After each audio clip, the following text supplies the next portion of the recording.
Hello दोस्तों, नमस्कार। मैं एलपीएमएस क्लासेस की तरफ से आप सभी लोगों का स्वागत करता हूं। दोस्तों, हमारे एलपीएमएस क्लासेस को लाइक करें, कमेंट करें और सब्सक्राइब करके बेल आइकन को प्रेस कर लें।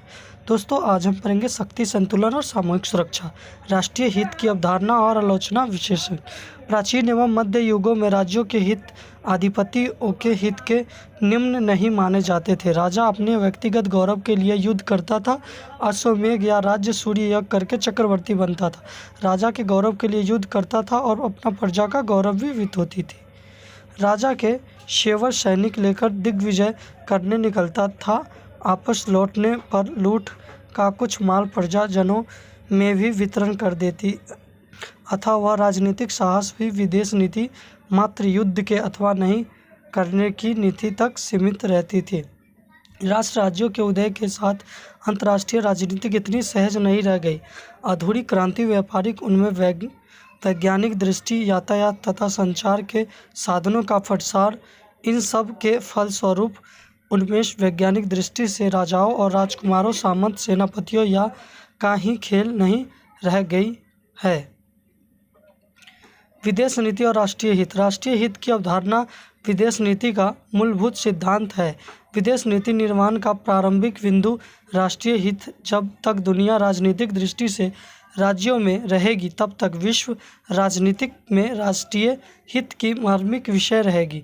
वास्तविक रूप से तो राष्ट्रीय हित अंतर्राष्ट्रीय राजनीति के कुंज है। चाहे किसी राष्ट्र के कितने ऊंचे आदर्श के कितनी ही उदार अभिलाषा आए, वो अपनी विदेश नीति के राष्ट्रीय हित के अतिरिक्त कोई अन्य धारणा अधिक नहीं कर सकता।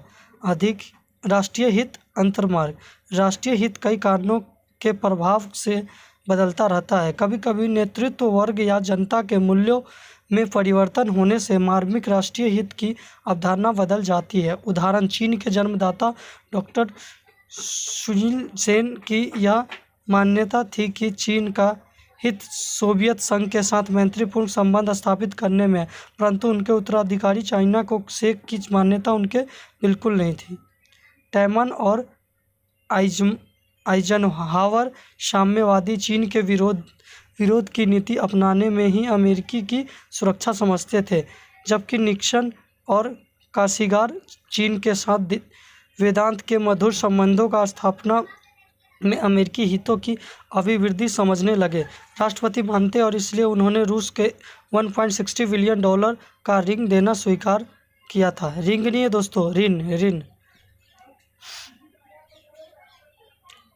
राष्ट्रीय हित की अभिवृद्धि के साधन: 1 में कूटनीति, 2 में प्रचार, 3 में राजनीतिक युद्ध, 4 में आर्थिक साधन, 5 में साम्यवादी, 6 में उपनिवेशवाद, 7 में युद्ध। दोस्तों, ये ऊपर नीचे हो गया है, प्लीज़ इसके लिए क्षमा चाहता हूँ। वो एडिटिंग के समय गलत हो गया था, बट इसको आप लाइन बाय लाइन लिख लेंगे।